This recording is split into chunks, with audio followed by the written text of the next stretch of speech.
श्री गणेशाय नमः।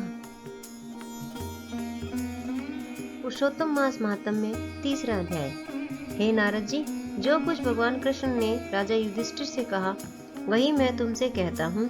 एक समय धर्मराज युधिष्ठिर जुए में दुर्योधन से सब कुछ हार गए तो द्रौपदी को बालों से पकड़कर दुष्ट दुशासन ने खींचा और वस्त्र भी पकड़कर खींचे तो कृष्ण भगवान ने रक्षा की। उसके पश्चात युधिष्ठिर राज्य को छोड़कर काम्यक वन को चले गए। वहां पर वन में युधिष्ठिर द्रौपदी आदि बाल बिखरे वन में रहने वाले हाथियों की तरह वन के फलों को खाकर अति दुख को प्राप्त हुए। एक समय देवकी के पुत्र श्री कृष्ण भगवान उनको दुखी जानकर काम्यक वन को गए। उस समय युधिष्ठिर आदि कृष्ण भगवान को देखकर ऐसे प्रसन्न हुए मानो देह में प्राण आ गए हों। वे बड़े प्रेम से मिले और हरि के चरण कमलों में नमस्कार किया। द्रौपदी ने भी प्रणाम किया। राजा युधिष्ठिर को दुखी देखकर और ऐसे ही द्रौपदी को दुखी देखकर श्री कृष्ण भगवान भी अत्यंत दुखी हुए।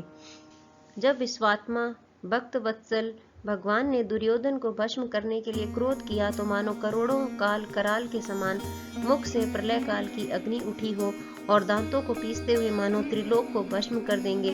तब अर्जुन भय से कांप उठा। युधिष्ठिर और द्रौपदी तथा दूसरे उपस्थित वृंद हाथ जोड़कर भगवान को प्रसन्न करने के लिए स्तुति करने लगे। अर्जुन कहने लगे, हे कृष्ण, हे जगन्नाथ, हे नाथ, मैं जगत से बाहर नहीं हूँ, फिर आप मेरी रक्षा क्यों नहीं करते? आप तो सारे जगत की रक्षा करने वाले हो। जिनके नेत्र बंद करने से ब्रह्मा का पतन हो जाता है, जिनके क्रोध से सारे विश्व का नाश हो जाता है, कोई भी जीवित नहीं रह सकता। हे जगतपते, इस संहार करने वाले क्रोध को दूर कीजिए। आपके क्रोध से संसार में प्रलय हो जाएगी। भगवान कहने लगे कि हे नारद जी, अर्जुन इस प्रकार कहकर हाथ जोड़कर श्री कृष्ण भगवान को नमस्कार करने लगे। तब श्री कृष्ण भगवान अर्जुन के इस प्रकार स्तुति वचन सुनकर शीतल हो गए। फिर प्रेम से व्याकुल होकर युधिष्ठिर आदि श्री भगवान को बारंबार नमस्कार करने लगे।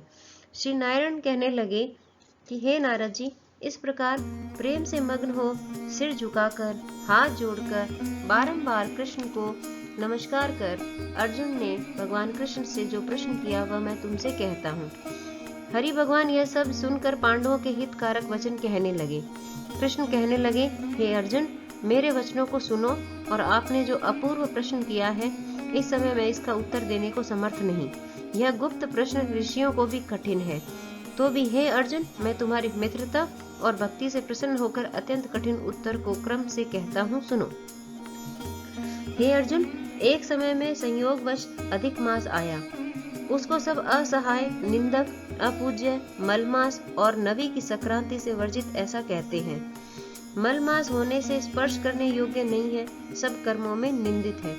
इस प्रकार लोगों के वचन सुनकर वह मलमास कांतिहीन निरुद्योगी दुखों से युक्त मेरे पास आया और वैकुंठ में जहाँ पर मैं निवास करता था स्वर्ण के सिंहासन पर बैठे हुए देखकर मुझे दंडवत प्रणाम किया और दोनों हाथ जोड़ नेत्रों से आंसू बहाता हुआ इस प्रकार कहने लगा। इसी के साथ पुरुषोत्तम मास महात्म्य का तीसरा अध्याय पूर्ण हुआ। ओम नमो भगवते वासुदेवाय नमः।